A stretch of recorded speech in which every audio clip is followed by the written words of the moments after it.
Hello again. So here we are in the basement of the store, as last time we went up to the attic. So we're in the crypt.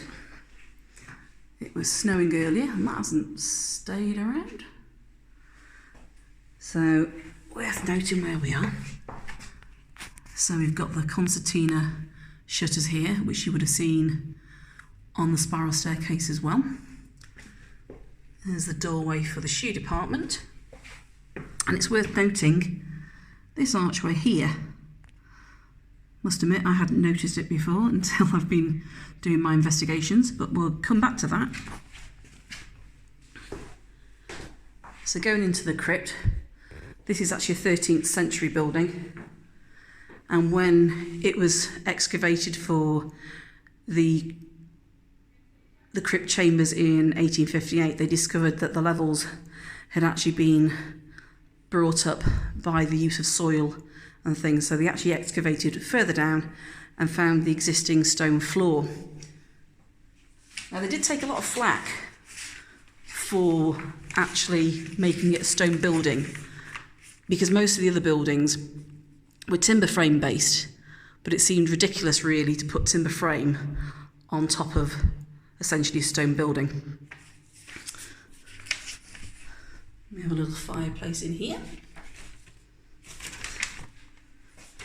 So I've been doing a bit more reading in the Browns and Chester book, and it seemed like as much as they were criticised for doing it, they did have supporters, and there was a really good article which was found in the Chester Chronicle of the time, where they were sort of saying, well, it's being criticised because it should have been an ecclesiastical building and it shouldn't have been used for wine merchant, which apparently was absolute nonsense because it should have been used for other things anyway.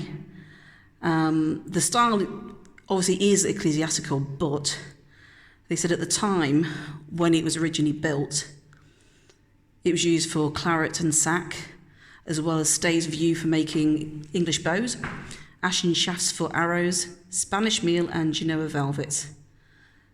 Obviously the wealthy merchants would come in here.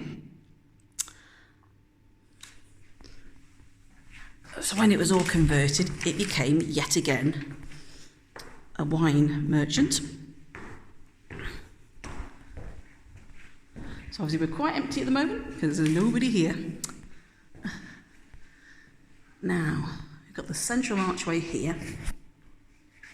As you can imagine, this section here wouldn't have been here in the 13th century or even 1858.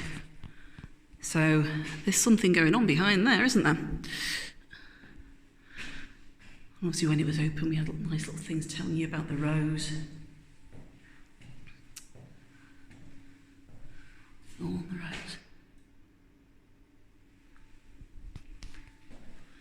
And if you've ever been here, there's a bit of a historic timeline as well.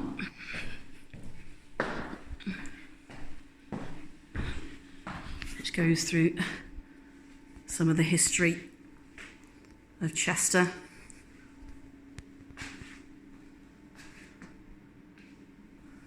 And then latterly tells you about when we opened here.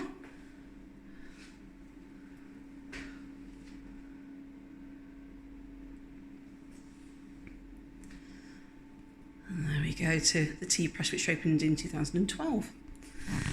And as you know, I've been here quite a few years, but I can recall coming here as a teenager, and it was quite a traditional tea room.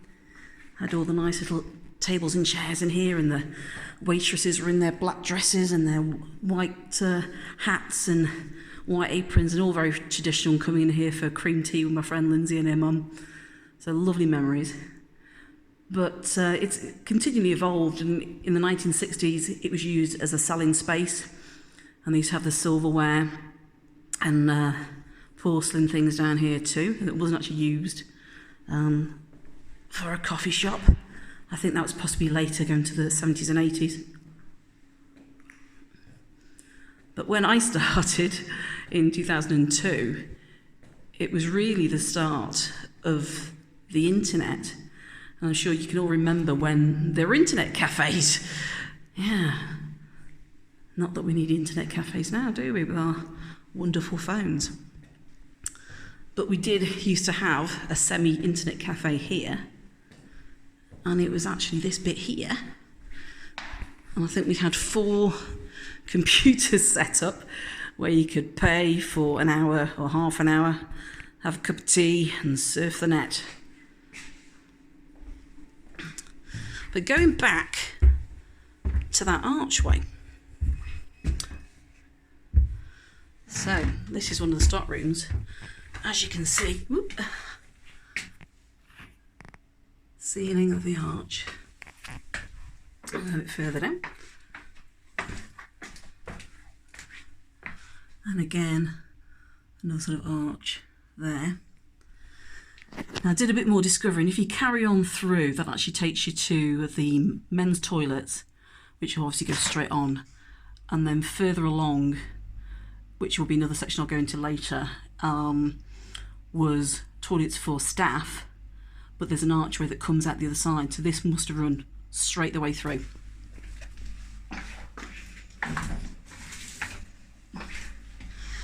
And if we look into this one, it's a proper hollowed out walkway, which again carries straight down. So we'll come out. Oh, one thing to mention. So about the concertina shutters, so they would have been here too, because you've got the remnants of the fixtures here and here. So back on the shop floor, we're still receiving a lot of stock at the moment. So I'll go up to the other side, just so you get your bearings now. There we go. We're up to back to the floor, and obviously that's the other side we're pointed out. And again, there's that archway.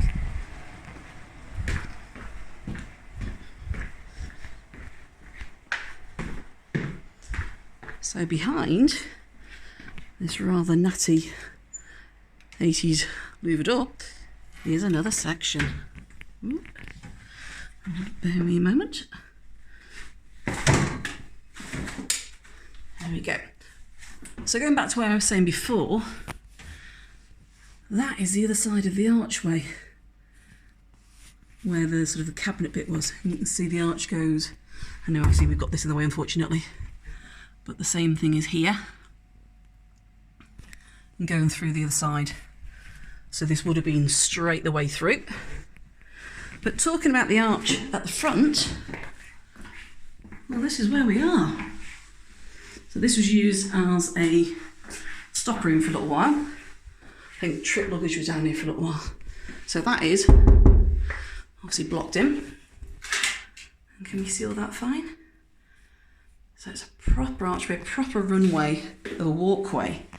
And as you can see on the floor, it's ridged stone. Now whether this was just for people walking down, but I seem to think, well, maybe this was for the wine barrels and for people to bring stuff down, because it seems a good entrance way. But when it was converted,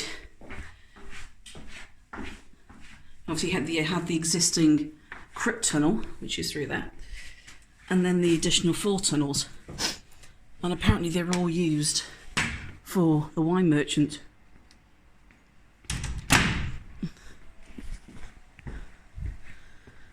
So that's a lot of wine and beer to sell, isn't it?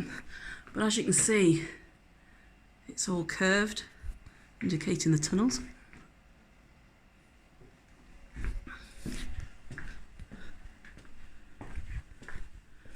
I won't take you all the way through, but obviously you know if you've been down here, this is the ladies' shoe department. But just to point out, there's the other concertina section.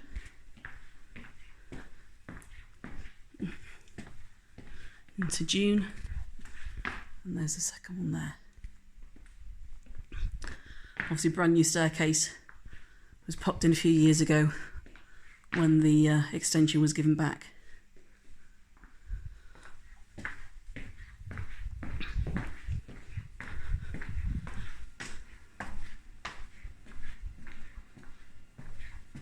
So back through to the toilet, and I know Mr. Pee-wee, our lovely drumming puppet gentleman, wanted to know what's through here.